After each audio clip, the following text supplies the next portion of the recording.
back in 2016, I lived in a small apartment near 12th and Valentina, the same main street as the airport, and if you go several miles down Valentina, you can visit the Sugaro National Park.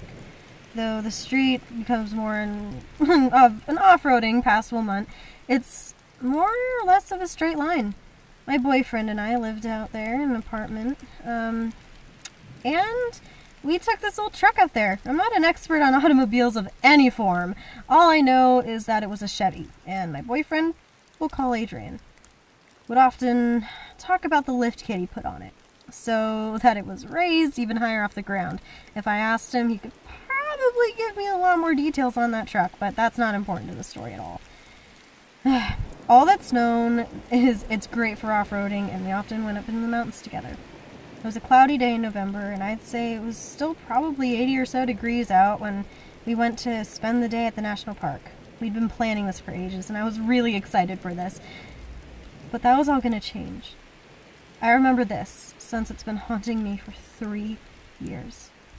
We had spent the majority of the day hiking and smoking weed in an assortment of different locations, just enjoying the cacti and snacks we brought along. And it was starting to get late, and it was going to be winter, so it was dusk around 5 p.m., and yet we weren't even back in the tuck by 8 p.m.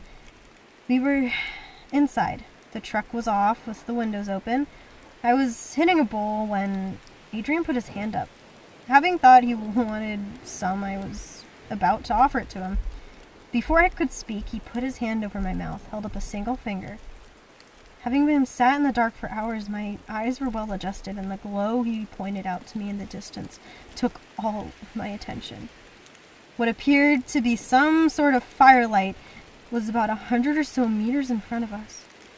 But behind us was the sound of movement. It was like a group of animals thrashing around. Adrian turned on the truck, keeping the headlights off to roll up the windows before promptly turning it back off. I was so out of it at the time that I wasn't even really sure what was happening. All I was sure of was that he needed me to be quiet and remain alert. When the thrashing sound came closer, it was apparent that it was stomping and chanting. They were clapping and chanting about Santa Muerte. Now Adrian doesn't speak Spanish, though he's full Mexican. He just never learned. So I ended up whispering the translations to him, and it was like one of those prayers on the candles you can buy.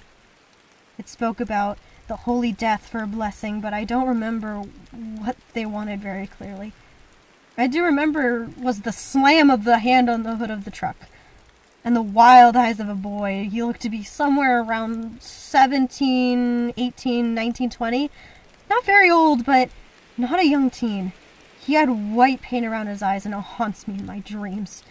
To the best of my knowledge, this boy, all who knew us in that moment, Adrian swore, but he didn't move. Instead, he just watched the boy, and I watched him. Adrian always has been the type of guy who's confrontational, and he's always been insistent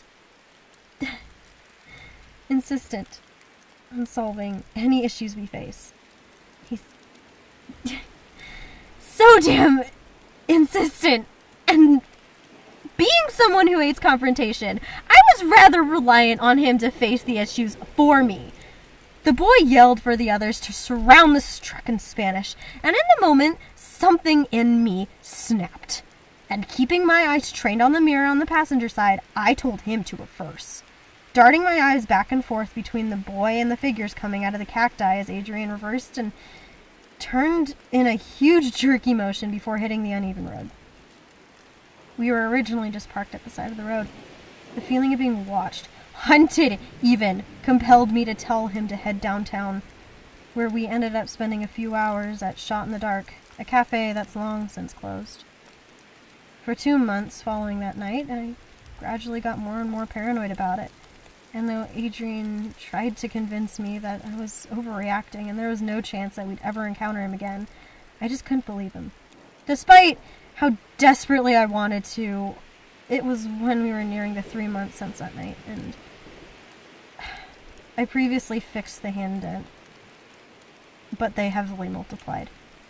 It was like dozens of hands tried to peel the metal to get in. I haven't had any other issues since Adrian and his truck got fixed and he sold it. But recently he bought a similar one and the paranoia has been seeping back into my bones. When I'm not at work, I don't leave my house unless I'm going to be indoors, because I can't risk the thought of them finding me again. The thought of finding me vulnerable, alone or not. I can't remember what they wanted, but I remember the way he smiled when he mentioned wanting to get into the truck and have us surrounded, and I would rather I had never found out what he planned that night.